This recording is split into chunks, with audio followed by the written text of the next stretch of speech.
NBC 15's Michelle Beck shares how he's overcoming his demons and inspiring others through pen and paper.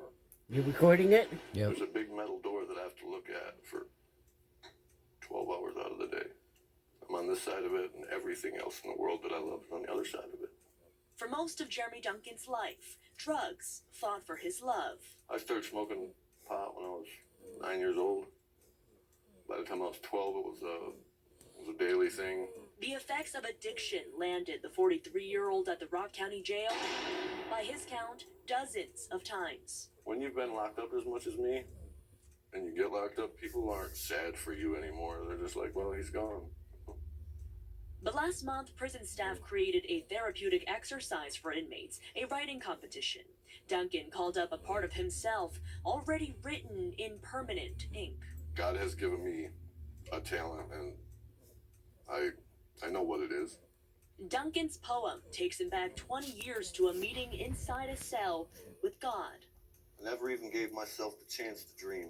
It's called The Door. I closed the door so no one would hear me scream. Duncan knows the 28 lines by heart, in part because he's written and rewritten them from the start.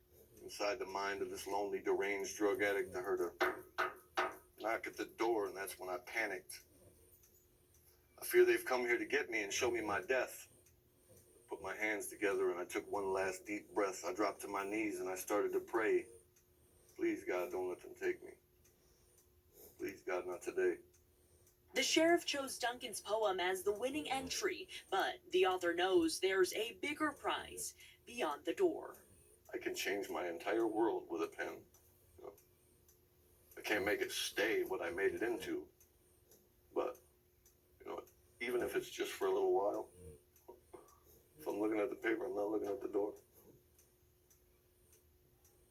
Duncan shared his story with me, hoping that if one person decides not to use drugs, it was worth his time. And the creative competition at the Rock County Jail isn't over. There's going to be a couple more rounds, one of which will ask inmates to draw a cell door. Live in the newsroom, Michelle Beck, NBC 15 News. Well, this was the scene in downtown Madison about a year ago.